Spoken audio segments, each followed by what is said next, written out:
Muchas gracias, doctor José Claudio Escribano, por recibirnos en su casa. A propósito de la reciente salida de su biografía, Escribano, 60 años de periodismo y poder en la nación, que escribieron nuestros colegas Hugo Caligaris y Encarnación Escurra. Muchas gracias a ustedes y a usted en particular, Pablo. Escribano con una larguísima trayectoria en el diario La Nación. Aunque la palabra tiene reminiscencias por ahí antipáticas, ¿usted se consideraría como un líder nato de la redacción de La Nación? Es una respuesta muy difícil. Traté de ejercer el cargo de la forma que creí que era más conveniente y representando lo que el diario y ejerciendo las cosas de tal manera que fueran conformes a lo que el diario esperaba de alguien en quien había confiado tan delicadas posiciones como ocurrió siempre.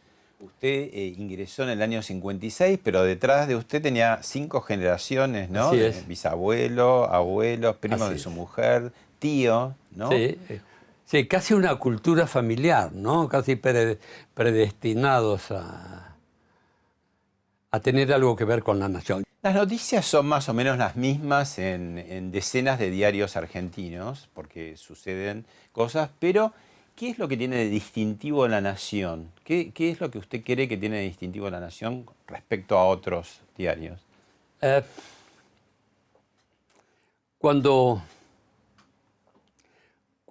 Kirchner ganó la primera vuelta, la del 27 de abril del 2003, me invitó a tomar un desayuno prácticamente aquí enfrente, en lo que era entonces el departamento de Alberto Fernández, que era su ladero, por lo menos el ladero que había estado en contacto conmigo durante la campaña. De esa entrevista se dijeron 1000 disparates, pero yo recuerdo, pero fue una grata conversación, al punto que después de más de 2 horas de charla con Kirchner me levanté y le dije: usted es el presidente electo, ya. Y entre las cosas que le dije es, La Nación nunca va a modificar o establecer una política editorial distinta porque usted la afecte en sus intereses. Y la respuesta de Kirchner fue: yo lo sé perfectamente.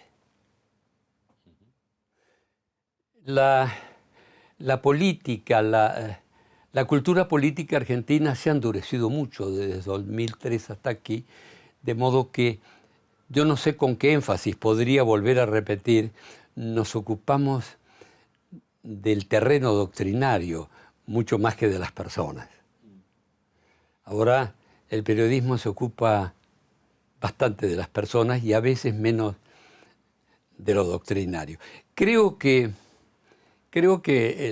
lo que caracterizaría de La Nación, tranquilas adentro, como decimos los que estamos vinculados con el campo, es una cultura de armonía. Puede haber momentos de más o menos tensión, pero cuando entré en el diario en 1956, los cronistas que yo encontraba en la calle de otros medios me decían: qué suerte tenés vos en trabajar en medio de una atmósfera como la de La Nación. Cuando entré, comprobé que esto era así. Espero que haya continuado durante los 25 años que estuve al frente de la redacción. No, recordemos que usted fue secretario general desde el año 81, después subdirector. Subdirector hasta el 2006. Sí. Y ahora es director de la Sociedad Anónima La Nación. Y hoy mismo, aunque los relevamientos son más acelerados. En el pasado, la gente entraba en un lugar y se quedaba casi por una vida, ¿no es cierto? Yo recuerdo lo escandalizado del comentario de un experto en recursos humanos que el diario contrató para hacer un trabajo, cuando descubrió que la edad promedio del personal de La Nación eran 16 años y medio, frente a 4 lo de Clarín, es decir, una rotación mucho más lenta. Doctor, lo invito a ver un primer material que es un clip que se hizo cuando La Nación cumplió 150 años. Muy bien.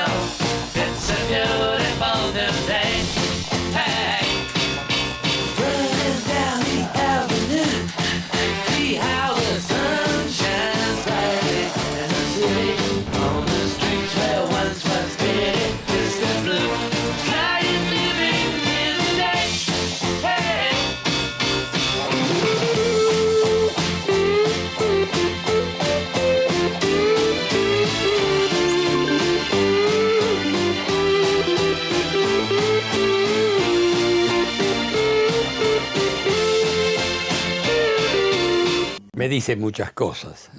Muchos recuerdos, ¿no? Muchas cosas. No solamente tantos compañeros de trabajo, tantos amigos, y que no están, han partido.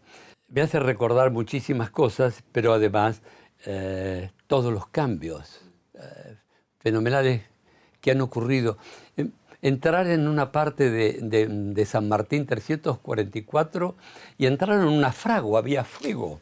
Había quienes estaban trabajando con el plomo para dar lugar después al plomo que permitiría trabajar en las planchas, en las líneas que los linotipistas irían haciendo con los textos del diario. Inevitable, en 151 años han pasado generaciones y generaciones de periodistas, y yo quiero destacar porque se ve allí una pérdida muy prematura, Lucrecia Bullrich, que está justamente en este clip y que, bueno, que sigue estando, digamos, en la redacción, ¿no? De esta generación que también pasó por el diario. Pero bueno, mucho se habla de la simbiosis entre el hombre, uno de sus tantos rótulos, ¿no? También tiene otro más polémico que es el factor estresante, ¿no? Que decían por detrás suyo, decíamos por detrás suyo. Lo conocía perfectamente. Lo conocía, porque claro, la aparición de Escribano en la redacción imponía como una autoridad, ¿no? Admirado, respetado, temido. ¿Cómo vivía todas esas sensaciones alrededor? Las vivía con una gran comodidad y al mismo tiempo con la gran tensión que es hacer un diario. Estamos en la mira pública permanentemente, aunque lo hagamos con el más bajo perfil del mundo. Yo digo que vivo a esta altura de mi vida porque se me ocurrió comprar una chacra en Capilla del Señor cuando no estaba Lita. Seguramente Lilita estaba lejos de imaginarse que iban a terminar en Capilla del Señor, donde no había nada, pero ahí no había nada. Compré 10 hectáreas y porque mi hobby preferido ha sido el paisajismo. Quería hacer un parque. Sí, su cable a tierra. Sí, su cable a tierra. Si yo no hubiera tenido ese parque a tierra, que era el silencio, ¿no? El silencio, el contacto con la naturaleza, con los pájaros, con los caballos, sustraído de ese mundo social que requiere a quien conduce una redacción para comidas que se reciclan con todo lo que se ha hablado durante la semana y lo que se puede hablar la semana siguiente. Yo creo que eso hubiera sido una tortura que me hubiera hecho un gran daño mental y físico. Y usted ha vivido, además, bueno, yo también, esas etapas de las redacciones donde atronaban las máquinas de escribir, ya no son las silentes computadoras, sino que... Es verdad, pero al mismo tiempo había un silencio, ¿no? Esa era parte de una rutina. Alguna vez le he preguntado a alguien que vive frente a las vías de un ferrocarril, un ferrocarril que sigue prestando servicios, y no te enloqueces. No, es parte de la rutina. Sí, es verdad. ¿No? Nos vamos acostumbrando a lo bueno y a lo malo.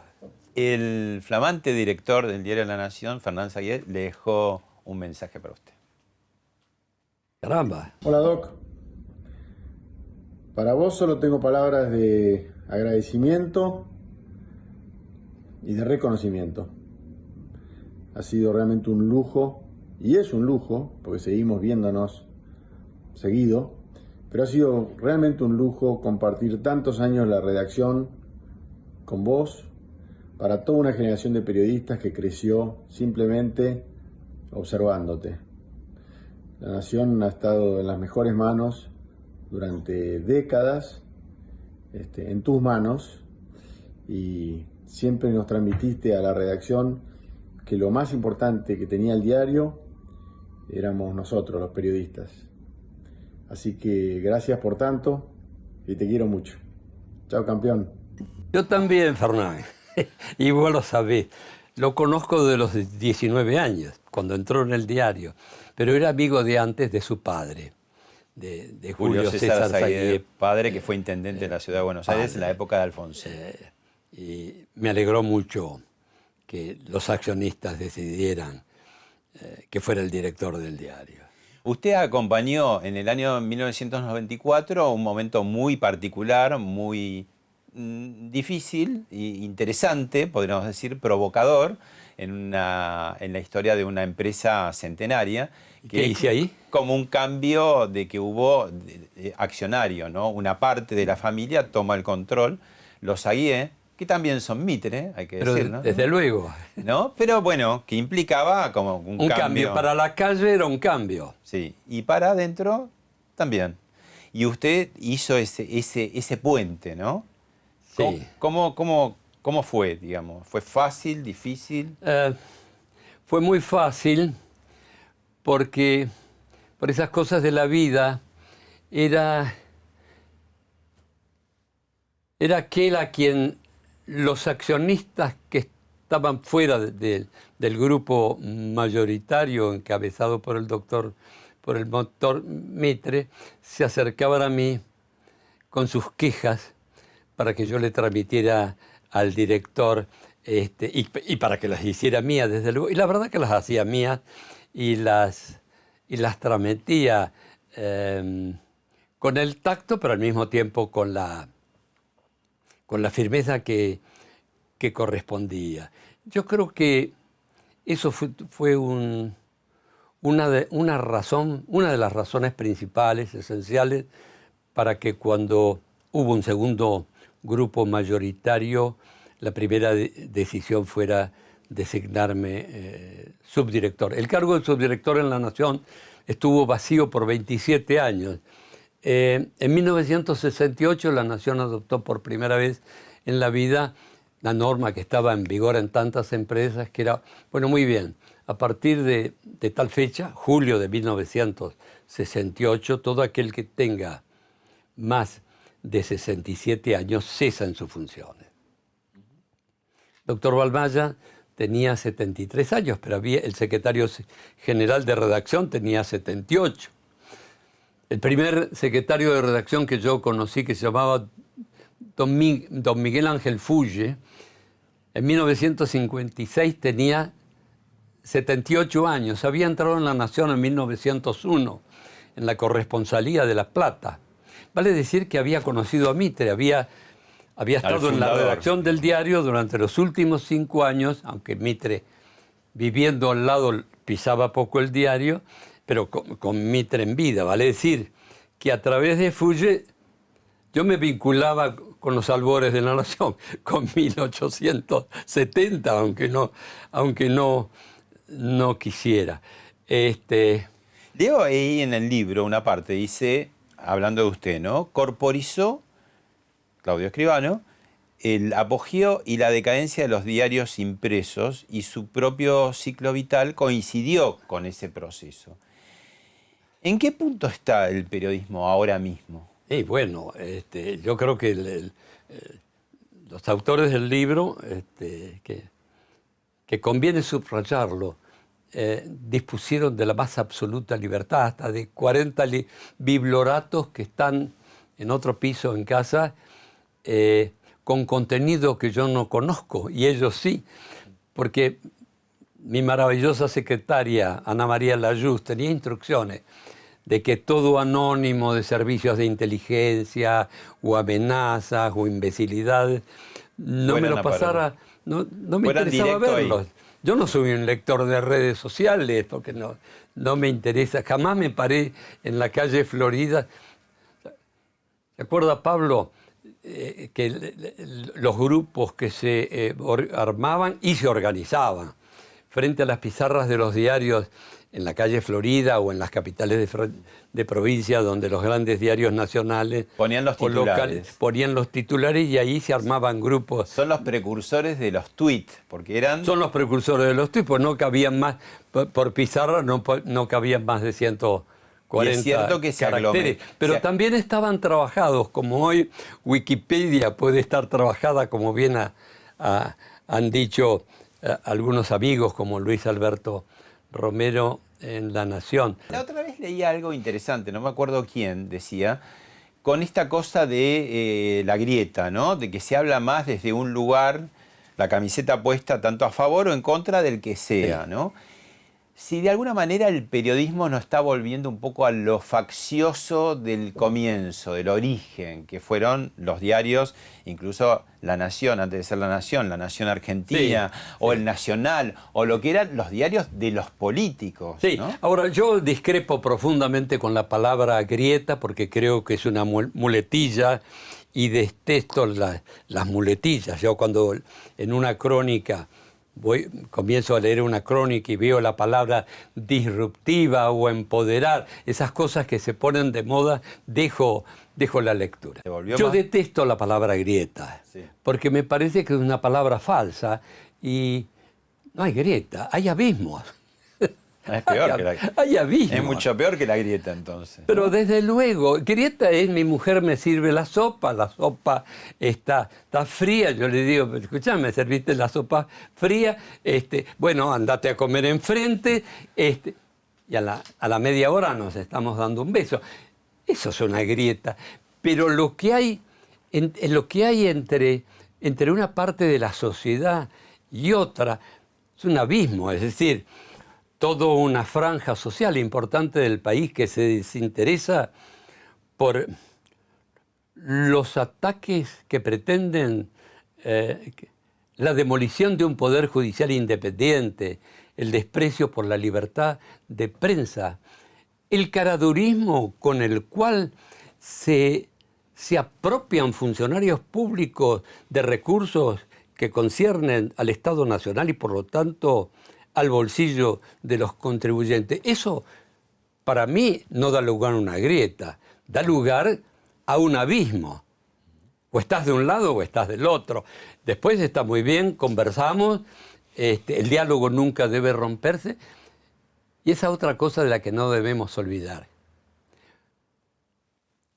Buena gente y mala gente hay en todos lados. Todos lados. La oposición, en el oficialismo y así hubo en todos los tiempos. De tal manera que lo que uno considera buena gente y sobre todo gente confiable. En política, como en tantos órdenes de la vida, el peor interlocutor es el que no es confiable. Si yo tengo un enemigo, pero pongámoslos en términos bélicos, y acuerdo un cese de combate, y yo sé que la palabra de mi enemigo será respetada por él, vale muchísimo más que aquel que, no siendo tan adverso, tiene una palabra en la cual no puedo confiar. Por eso estos personajes que pululan en la política argentina y en los más altos estrados de la nación, que hoy dicen A, mañana B, pasado C, no sirven. Encarnación Escurra, una de los autores del libro, le dejó también un mensaje que vamos a ver y escuchar. Hola Pablo, hola escribano.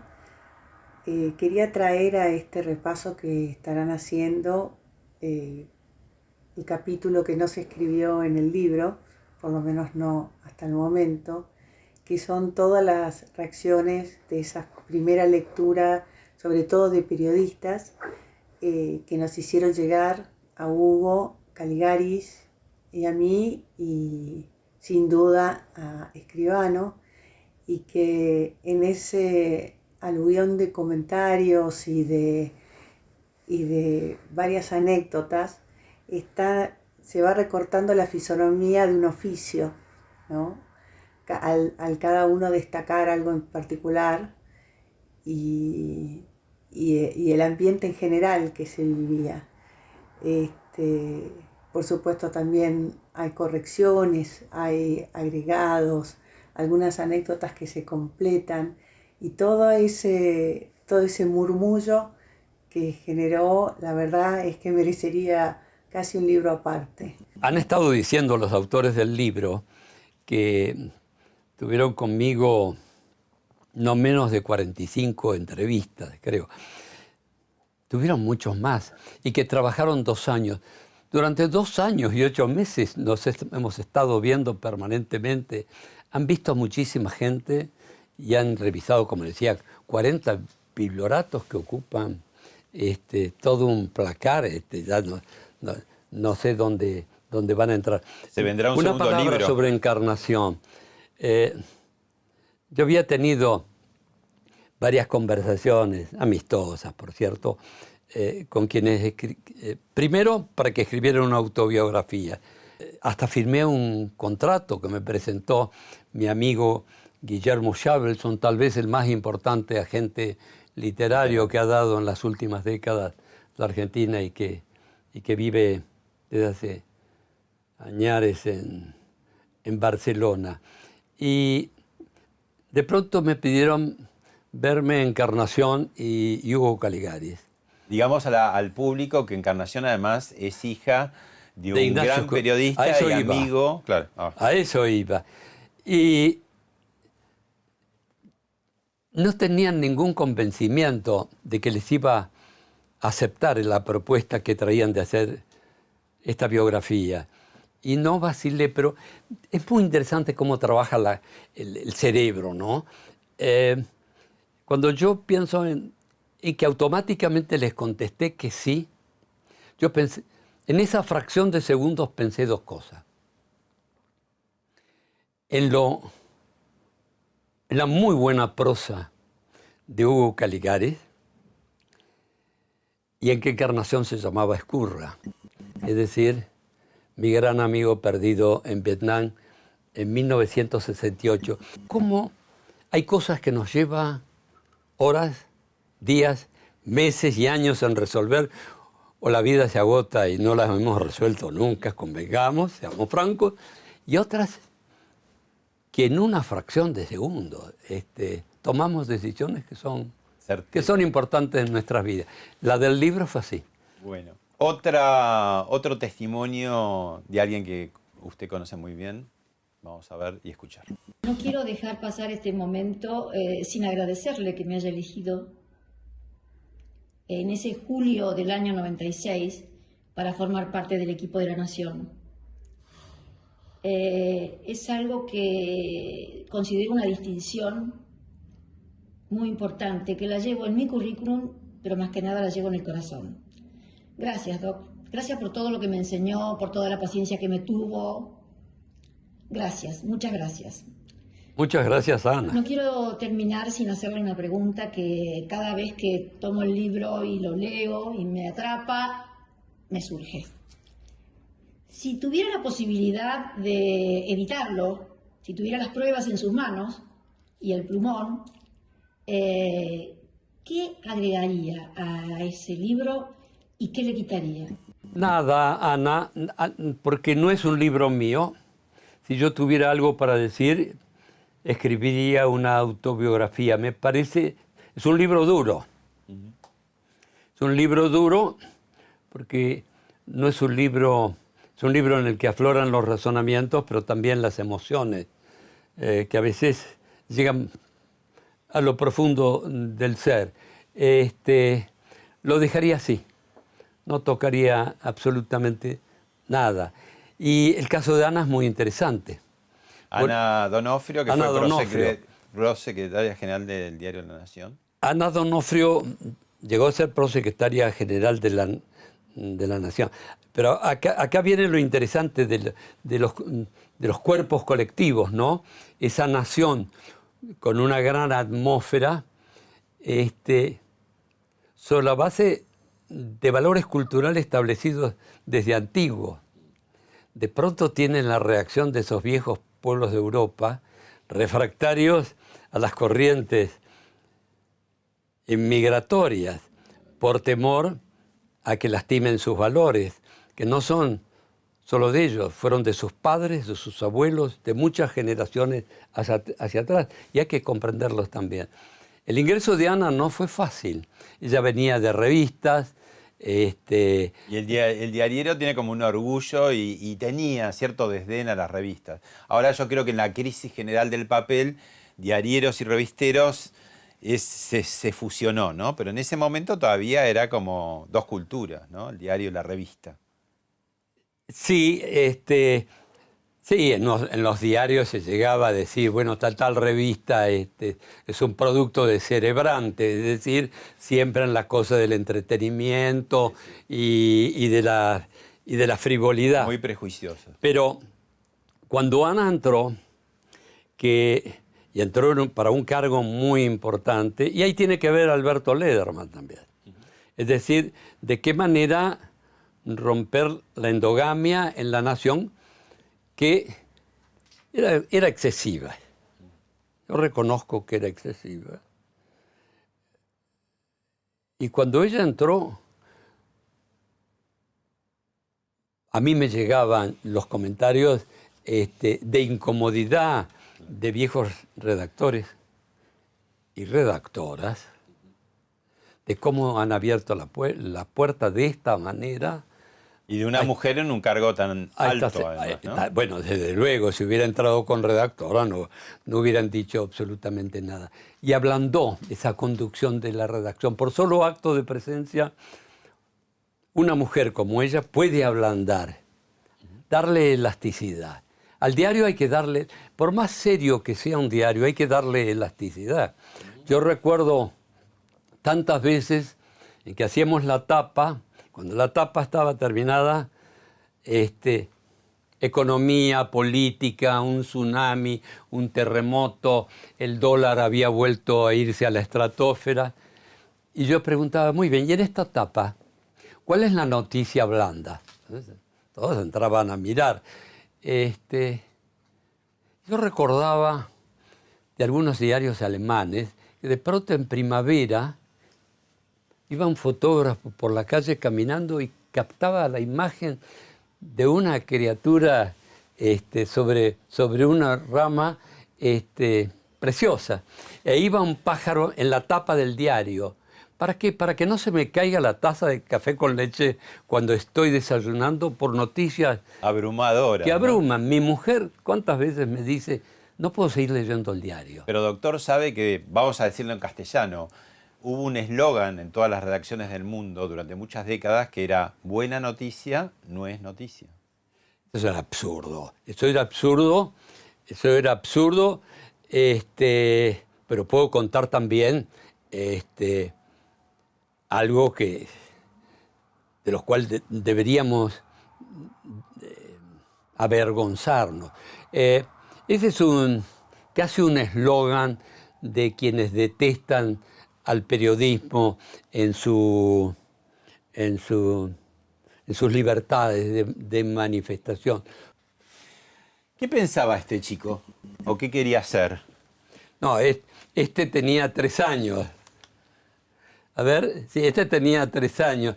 No sé en qué pensaba. Era un chico solo, criado entre una madre que se desvivía por él. Esta es su madre, muy linda. Pero lo tengo que mostrar, ¿no es cierto? Está bien, después hacemos los inserts. Rodeado de tías, de 2 familias católicas, muy austeras, muy, sobre todo la paterna, muy austeras, muy católicas. Ahora, habiendo sido un personaje que manejó con puño firme la redacción y que elaboraba los títulos y que revisaba los materiales, qué difícil debe haber sido la contención suya para no manejar los materiales que tenían que ver además con su propia biografía. Incluso podemos decir que no es un libro condescendiente de ninguna manera en lo profesional, y atraviesa en lo personal también situaciones a veces felices, otras no tanto, otras que dejan situaciones con puntos suspensivos. ¿Cómo hizo para...? Porque no era el diario que estaba conduciendo. Era el trabajo de otro, ajeno a aquello que debía conducir. ¿Y qué sensaciones tuvo cuando lo Además, la biografía se escribió porque yo di la autorización. Pudo no haberlo dado, pero la biografía haberse escrito igual. Pero podía haber dicho, bueno, pero por aquí no, por aquí sí, y No, sin embargo... no. ¿Y qué sensaciones tuvo? Así nunca, por eso, así nunca. Por eso, yo debo decirle que en algún momento pensé no leer la biografía, ¿sabía? Jorge Lanata dice que no leyó la suya que hizo Majul. No sé si es verdad. Pero Que le puedo creer porque yo estuvo dudando. estuve dudando hasta que vi lo que es la fuerza y el revulsivo de las nuevas tecnologías. La primera lectora en el mundo de este libro, al margen de quienes de alguna manera tuvieron algo que ver con él, fue mi hija menor, que vive en Los Cabos, en la Baja California. Tan pronto se enteró que el libro se iba a editar, buscó por Amazon. Lo encontró, lo compró y lo leyó antes que nadie. Y me mandó un mensaje. Papá, reí mucho y lloré mucho, pero por favor léelo. ¿Y cuáles fueron sus sensaciones al leerlo? Le voy a decir la que me queda más rotunda. Es el libro que yo peor he leído en mi vida. Porque en cada frase yo iba, mientras leía, como si estuviera frente a una computadora, iba abriendo sucesivas ventanas en la memoria sobre los temas, las ideas, los personajes, los aromas que me iba suscitando cada párrafo. Pasó por Hablemos de otra cosa la periodista Mónica Candanvers y dijo esto. Me arrepiento no haberme jugado más en la época de los militares. Pero vos te animaste, fuiste ahí a Yo la me Casa de animé, Gobierno. yo me animé estaba a el muchas ministro cosas, de Interior, pero a Guindegui. tengo la sensación hoy en día que tendría que haber hecho más. Pero es una sensación descontextualizada también, ¿eh? Puede Porque había que estar en ese momento. Había que estar, Y es verdad. en un canal de tanta audiencia, ¿no? Sí, señor, sí, no Quizás era fácil. no hubiera seguido. Bueno, Mónica habla de justamente los años de la última dictadura militar. ¿Cómo lo vivió usted o qué cosas se reclama a sí mismo o no? Creo que todos pudimos haber hecho algo más. Pero esto en modo alguno significa justificar el otro terrorismo de Estado. Porque si uno quiere tener una visión vasta, amplia, completa de ese fenómeno terrible de la Argentina de los años 70, primero hubo una subversión que irrumpió, que mató, que desinteresó por la vida ajena, que torturó a su manera, y la respuesta fue no menor, pero que fue del Estado argentino, con el silencio y complacencia de una enorme parte de la sociedad argentina, porque también la sociedad argentina debería decirse, bueno, yo podría hacer mucho más. ¿Pero usted adscribe a la llamada teoría de los dos demonios? Pero desde luego, a la del primer informe, fueron dos horrores, el del terrorismo de Estado, de las Fuerzas Armadas, y el del otro terrorismo sustentado desde Cuba y de otros países que querían destruir el sistema argentino y crear un gravísimo problema regional.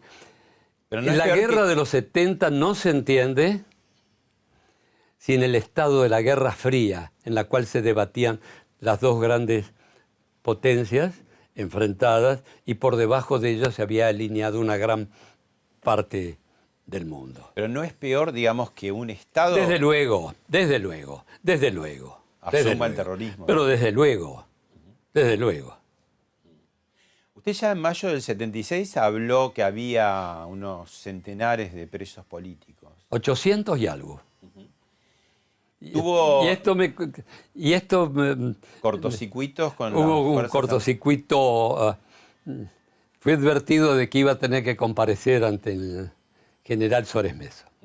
que eso Y no era- eso fue gracias a la información de quien era entonces apoderado general del Partido Justicialista, el doctor Torcuato Fino, que en su ingenuidad me pasó la información ocultando con gran candor su identidad, diciendo, habla el doctor Noffi. Y era el doctor Fino. Sí.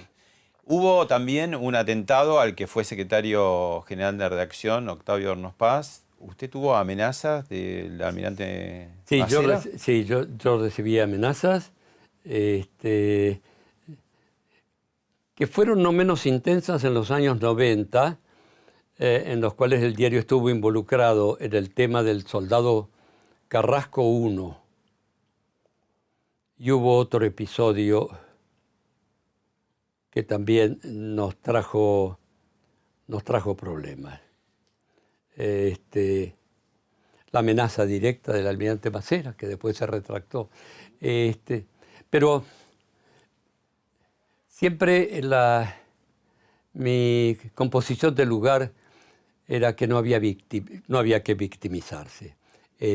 Tengo un gran rechazo por la victimización y sobre todo por la victimización profesional.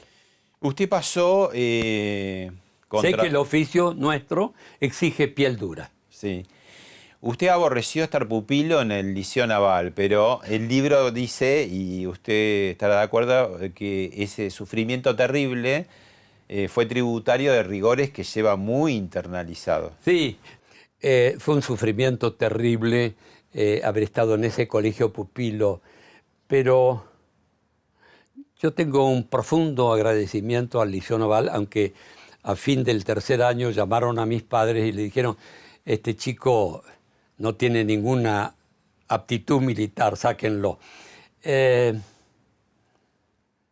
Me dio fortaleza espiritual y me dio fortaleza física y me dio algunos de los mejores amigos de la vida. Otro video tenemos para ver. Un programa de televisión 2003 que me va a interesar mucho a ver qué nos comenta. ¿Sabe qué dice la gente? Se viene el zurdaje, o sea, lo zurdo. 2003, Mirta Legrand, cuando recibe a Néstor Kirchner, dice se viene el zurdaje. ¿Cuánto de cierto o no eso que Mirta Legrand dijo un poco así del corazón, ¿no? Le salió. Y creo sucedió. que ella sabía más que nosotros. Porque Intuyó. ¿Eh? Intuyó algo, digamos. Intuyó algo. El que estaba más prevenido, el verdadero adversario de Kirchner, estaba dentro del peronismo, todo ese mundo que rodeaba a Duhalde, la misma CIDE que había constituido Menem. Y las pruebas al canto. El peronismo que hemos conocido después es un peronismo, una etapa superior, una etapa de involución del peronismo, pero es un peronismo absolutamente distinto.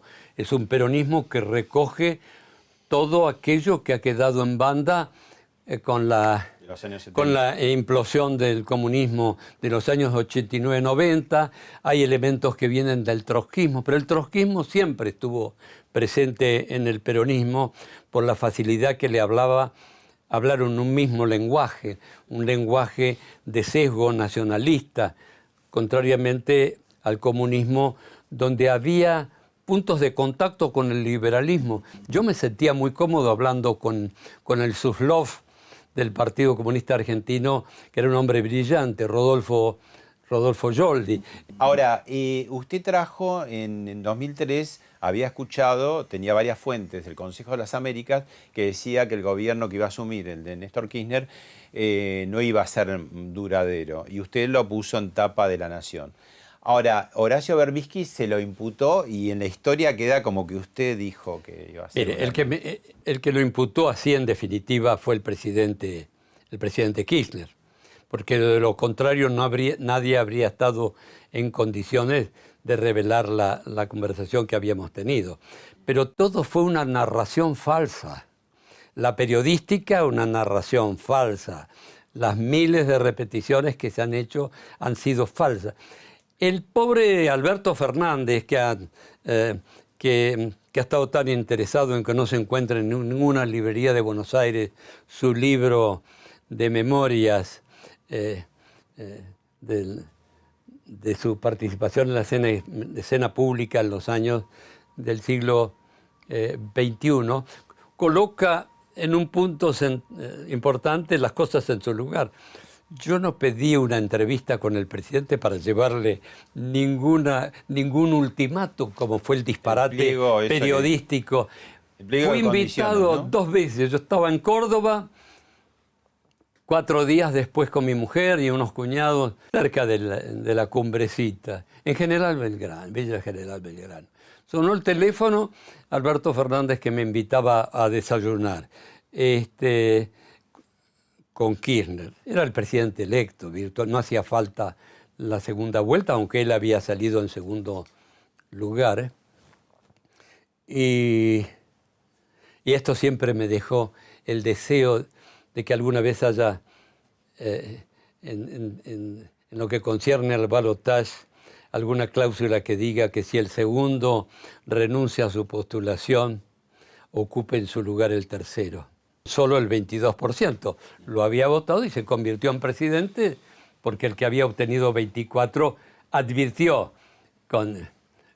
y no era nada difícil advertirlo, lo sabíamos todos, que era imposible que le ganara teniendo el 60% de los votos en contra. Me invitaron a desayunar el sábado, antes de que se cumpliera una semana. Yo le dije que no podía porque estaba en Córdoba. Además, no tenía ganas de viajar a Buenos Aires. Y le dije, pero sí el lunes. Y desayunamos el lunes. En primer lugar, fui invitado a conversar. En segundo lugar, fue una charla muy cordial, no excesivamente amistosa, porque no tenía por qué serlo. A Kirchner lo vi 2 veces en la vida, no más, pero muy cordial, muy civilizada. Pero como en el lenguaje que Alberto Fernández está en condiciones de utilizar, me dijo, es para ver cómo arreglamos esos temas con la nación. La palabra arreglar, en ciertos niveles, por lo menos culturales de la Argentina, tiene connotaciones no muy simpáticas. ¿Cómo se arregla esto? Y como yo creo que con la nación no había nada que arreglar, les hice una exposición sobre lo que podían esperar de la política editorial del diario, que es muy distinto. Lo que había ocurrido en el Consejo de las Américas, se lo comenté a Kirchner. Le dije, usted sabe que ha ocurrido esto. Yo tenía 2 fuentes, una fuente norteamericana y 2 fuentes argentinas. Una era, no recuerdo bien el orden, una que en el Consejo se había dicho, la Argentina ha resuelto darse un gobierno débil. Bueno, gobierno que llegaba con el 22%. No hay nada más difícil que hacer pronósticos sobre el futuro, ¿no? Decía Goldwyn. Objetivamente era un gobierno débil, 22%. Y lo otro, la Argentina ha resuelto darse un gobierno por 1 año. ¿Sabía usted que se ha dicho esto? No, no lo sabía, me dijo. Después me planteé más de una vez, si yo lo hubiera escrito en el diario, de no habérselo dicho a Kirchner. Es como no condicionamiento, una liberación psicológica para ir, era fuerte, en circunstancias en que Kirchner llegó a contar con más del 80% de, no de simpatía, de apoyo a la opinión pública. Está bien, más del 80%. Bueno, a tal punto que me sentí muy solo en aquel entonces. Pero bueno, así es la vida y así es el ejercicio del periodismo. Doctor, lo invito a terminar esta charla en donde puede ser, si no, en el diario La Nación. Me parece muy bien. Es el lugar apropiado para mí, pero no menos para usted.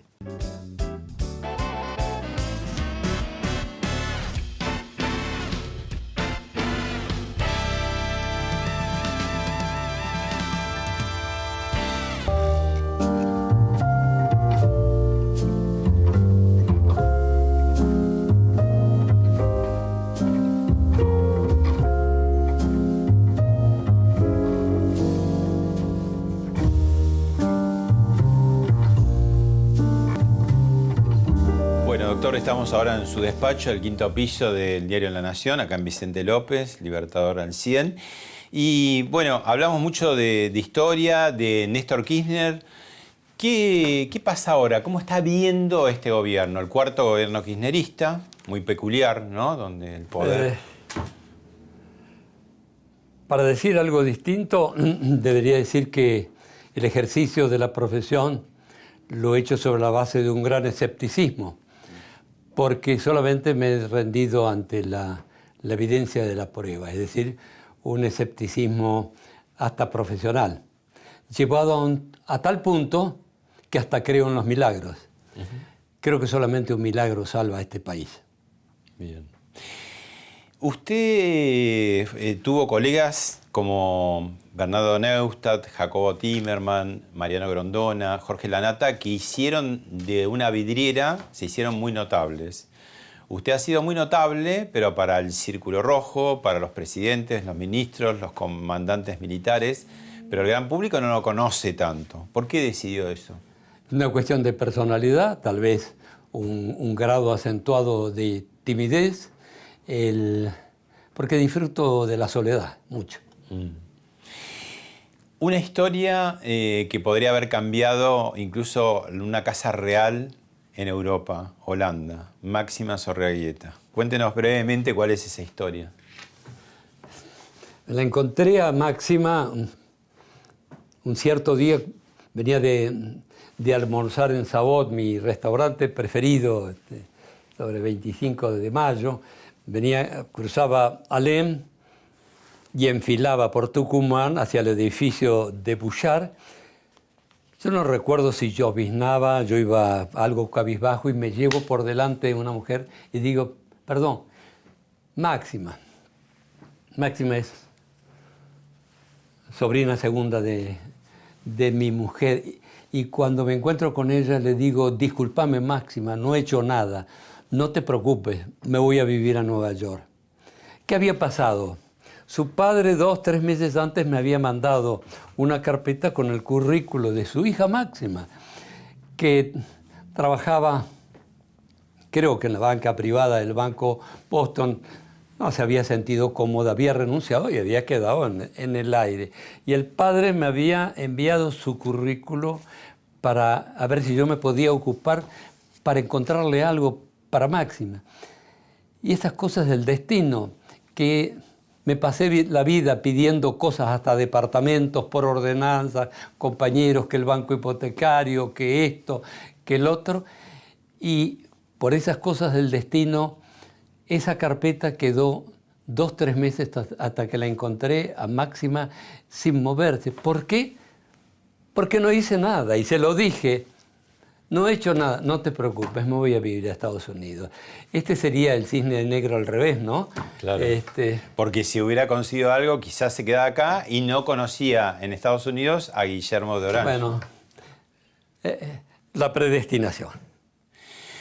La última. Sé que siempre, toda la vida, usted fue muy cinéfilo, pero en esta pandemia, que por cierto lo atacó, ¿no? Tuvo COVID, dígame 2 líneas. Estuve internado y gracias a a mi médico, Mariano Macei, al diagnóstico y a todo su personal, todas las enfermeras, todos, estoy todavía en este mundo de pena. Bueno, pero decía que en esta pandemia especialmente retomó uno de sus grandes amores, que es el cine, ¿no? Ha empezado a ver muchas cosas del cine.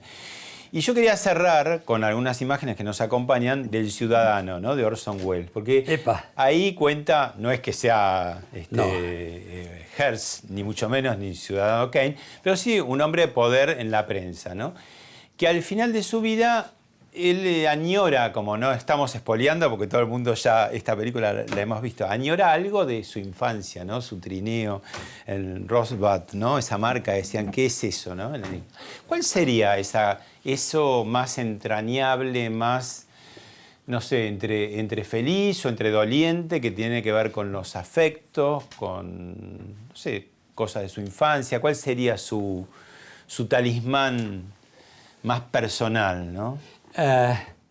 La larga y tan triste agonía de mi madre, ya era un muchacho crecido, que en un accidente en la Ruta 2 ella iba manejando, fue despedida del vehículo en tiempos en que no había cinturones y la caída le tocó la corteza cerebral y vivió 5 años y medio como una planta. El día que la enterramos y nos retirábamos del cementerio,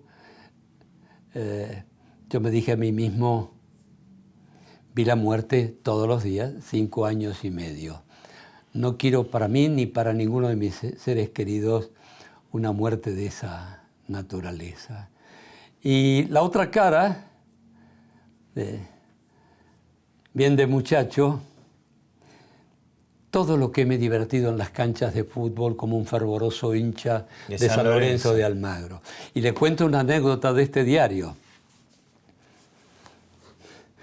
Tuvimos un secretario general que era fanático de San Lorenzo de Almagro, a punto que tuvo condenado a un cronista de deportes durante 17 años a ser el único cronista que se ocupara de San Lorenzo de Almagro. Bueno, ahí la objetividad no rayó en el punto más alto de este diario, pero sí el amor por una divisa. Sí. Que se ha mantenido en el tiempo, por lo que sé, ¿no?